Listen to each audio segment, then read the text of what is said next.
عندي مشكلة وأزمة كبيرة جدا. هتقول لي أزمة في النادي الأهلي؟ أقول لك لأ. طب في نادي الزمالك؟ لأ. طب في المنتخب المصري؟ برضه لأ. طب الأزمة فين؟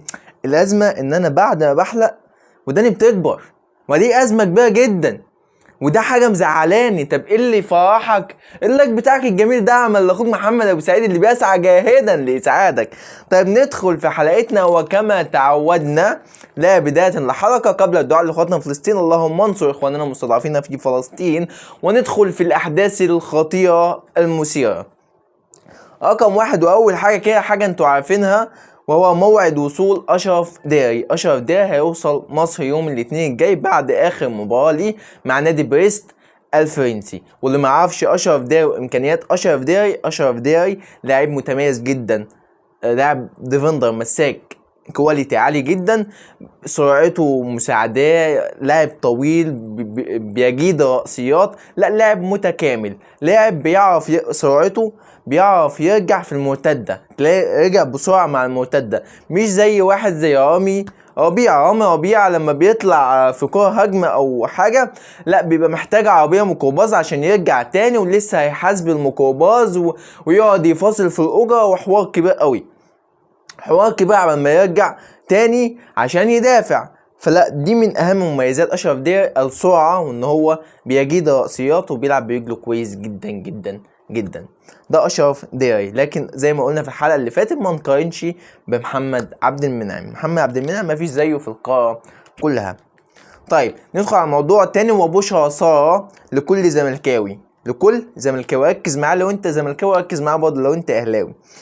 الزمالك يدفع مستحقات مساعدين فيريرا اللي هي 39,000 دولار، ويتم فك القيد يوم الاثنين الجاي. يعني الزمالك هيقدر ان هو يأيد اي حد هو عايزه، بن شرقي بقى، بن قلبي، بن ابو رمضان، بن ابو محمود، بن مرقص، اي حد يا باشا أيد براحتك، قيمتك معاك، اللي معاه فلوس يأيد بقى، والزمالك معهوش فلوس، الزمالك مش هيأيد.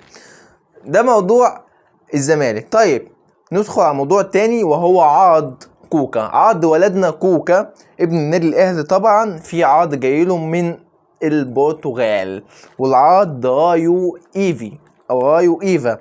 المهم رايو ايفا ده طلب ضم كوكا من النادي الاهلي.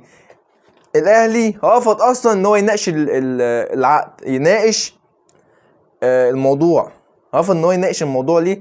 بسبب ان طبعا رقم واحد العرض قليل جدا، رقم اتنين انا هطلع كوكا ازاي وانا ما عنديش بدايل. نيدفيد هيطلع في اقرب وقت، ان مارسيل كولر مش عايزه معاه في الفريق. نيدفيد ماشي، السولية كبر في السن مع احترامي لابو ليلى، وعندك ديانج مشي. طب عندك مين؟ فانت كده محتاج كوكا معاك في الفريق. عشان كان النادي الاهلي بيبدي حاجة المدير الفني مارسيل كولر او حاجة الفريق عن الماديات، فده النادي الاهلي رفض مناقشة العرض نهائيا. ده موضوع كوكا. موضوع تاني معانا، لكن قبل ما يدخل في الموضوع، احنا لسه على فكرة حلقتنا طويلة النهارده.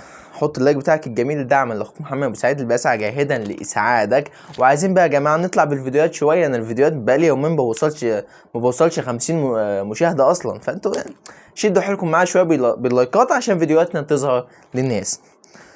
طيب موضوع معانا تاني، اللي هو بين رمضان اللي خنقني وخنقكم، وانا عارف والله، بس معلش انا اسف، والله انا اسف ان انا بتكلم على بين رمضان، وانا عارف ان انتوا زهقتوا من الاهلي وزهقتوا مني وزهقتوا من كل حاجه، معلش، لكن دي تفاصيل انا لازم اقولها لك، لازم تبقى انت في الصوره وعارف ايه اللي بيحصل حواليك.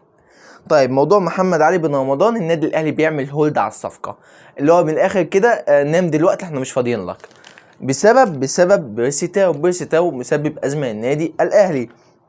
ليه النادي الاهلي عايز يمشي بيرسي تاو رافض ان هو يمشي من النادي الاهلي؟ ليه رافض يمشي؟ يا عم بياخد 1,200,000 دولار، 1,200,000 دولار عايزه يمشي يا جدع؟ ده كنز، في حد يسيب 1,200,000 دولار عشان يروح ياخد نص مليون ولا مليون دولار؟ هذا يعقل؟ لا يعقل. فالمهم ايه بقى، النادي الاهلي عرض على اليو ديانج، قال له يا عم كايزر تشيفز عايزك اعاره، روح، واحنا مش عايزين قيمه الاعاره، احنا هنسيب لك قيمه الاعاره. يعني احنا متنازلين عن حقنا في الاعاره في المبلغ اللي هيدخل النادي، لا هتاخده انت وروح يا عم ربنا يسهل لك. قال له لا. هتضحك عليا؟ لا مش هضحك عليا، انا عايز الاهلي حلو، الاهلي فيه بطولات، كايزر تشيفز فيه بطولات، لا انا عايز الاهلي. يا جدع فيه بطولات، لا انا عايز الاهلي، هو الاهلي حلو. هو الواد اقتنع يا اولاد، الواد اقتنع بالاهلي وخلاص، هو مكمل مع النادي الاهلي لحين اصدار جديد. ده موضوع تاو بكل اختصار، انا بلخص لك المواضيع النهارده. طيب تفاصيل بقى بين قلبي، خش على قلبي يا بين قلبي. تفاصيل اشرف بن شرقي، ليه الصفقه لحد دلوقتي، او ليه الصفقه متاخره لحد دلوقتي؟ عشان بين قلبي او بين قلبك انت كزملكاوي مستني القطمنص. ابعت يا باشا اي حاجه، اي تصبيره كده، مقدم التعاقد. فهو يستنى من نادي الزمالك يبعت له مقدم التعاقد علشان يجي يخلص كل حاجه مع نادي الزمالك. لكن هو اصلا في خلال الاسبوع ده هينزل القاهره عشان برضه الموضوع يخلص بشكل اسرع. طيب تفاصيل رحيل احمد السيد زيزو، والموضوع اللي شغل كل الناس على السوشيال ميديا، والناس كلها بتتكلم هل زيزو هيمشي، هل زيزو هيطلع اعاره، هل زيزو هيبقى بيع. التفاصيل كلها معايا، فركز معايا في النقطة اللي جاية. ايه بقى تفاصيل رحيل زيزو؟ زيزو رجع له عرض تاني من نادي نيوم، نفس العرض الاولاني. بكام؟ ب5 مليون دولار لنادي الزمالك. طيب نادي نيوم هيشتري ال4 شهور بس اللي باقيين لزيزو ب5 مليون دولار. دي فرصة متعوضش نادي الزمالك ما ينفعش يرفض حاجة زي كده، ما ينفعش. اللي هو ما عندكش فرصة ان انت تفكر في الموضوع. نادي الزمالك الموضوع مش محتاج تفكير. 4 شهور يا عم، هيعمل ايه زيزو في ال4 شهور؟ مش بيطلع دخان من بوق، مش هيلعب لوحده، انت فرقتك كلها ضايعة. فانت محتاج ان انت تطلع زيزو هيموت ويطلع هو والده اللي هو طلع الواد باي شكل. الواد هياخد 3 مليون دولار او 3.5 مليون دولار. يا عم ايه ده؟ انت بتديني كام؟ هتدي طب ربع المبلغ؟ لا. نصه؟ لا. طب ايه؟ تلته حتى؟ برضه لا. خلاص يا عم ال 30 مليون جنيه اللي بتداني خليها لك يا سيدي، مش عايزها.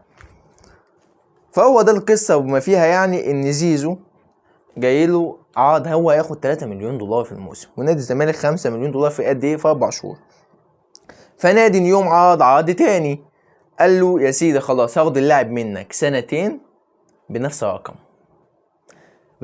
ازاي؟ اللي هو ب5 مليون دولار، وزيزو هياخد 3.5 مليون دولار او 3 مليون دولار، ويبقى احنا كده ظبطنا الدنيا. وانت جدد لزيزو 3 سنين، انا اخده سنتين، هيبقى لسه فاضل في عقده سنه ليك. طيب هل زيزو هيجدد؟ في الاغلب هيجدد مع نادي الزمالك، لو نادي الزمالك رفع عرضه شويه لزيزو. لكن هيرفع عرضه منين اصلا؟ والزمالك فيه فلوس، الزمالك على الحديده يا بابا. فلسه برضه هنشوف ايه اللي هيحصل. لكن الزمالك خايف من كوبري الاهلي. الزمالك خايف من كوبري الاهلي ازاي؟ الزمالك خايف اللاعب يروح نيوم السعودي، ونيوم درجه تانية، ويرجع على النادي الاهلي، يبقى كوبري للنادي الاهلي. اعتقد اللي يفكر في حاجه زي كده يبقى دماغه مش متوازنه، في حاجه غلط. يعني زيزو هيسيب 3 مليون دولار في نادي نيوم السعودي عشان يجي النادي الاهلي ياخد 15 مليون جنيه؟ اديني عقلك يا سيدي. لو اللي بيتكلم مجنون فاللي بيستمع عاقل. هيسيب 3 مليون دولار، 150 مليون جنيه عشان يجي ياخد 15 جنيه؟ ده يبقى زيزو مجنون رسمي يا عم. بطولات ايه؟ فلا، الكلام ده مش منطقي خالص. والنادي الاهلي مش هيدفع رقم اصلا، مش هيدفع 5 مليون دولار عشان زيزو. الاهلي حاليا لا، ايدك والقبر ما بيطلعش. لو طلع 2 مليون دولار يبقى هو كده عمل معجزه. الاهلي محتاج زيزو في الفتره دي، وزيزو يستحق 5 مليون دولار، لكن زيزو مش هيسيب رقم مهول عشان 15 مليون جنيه ومش عارف 5 مليون اعلانات، فده كلام فاضي بالنسبة للعرض بتاع النجوم السعودي. دي حلقتنا النهارده، اتمنى من الله تعالى ان الحلقه تكون عجبتكم. وما تنسوش بقى يا اخواتي لو الحلقه عجبتكم تحط اللايك بتاعك الجميل دعما لاخوك محمد ابو سعيد اللي بيسعى جاهدا لاسعادك. وانتظرني غدا باذن الله تعالى في حلقه نهائيه. والسلام عليكم ورحمه الله وبركاته.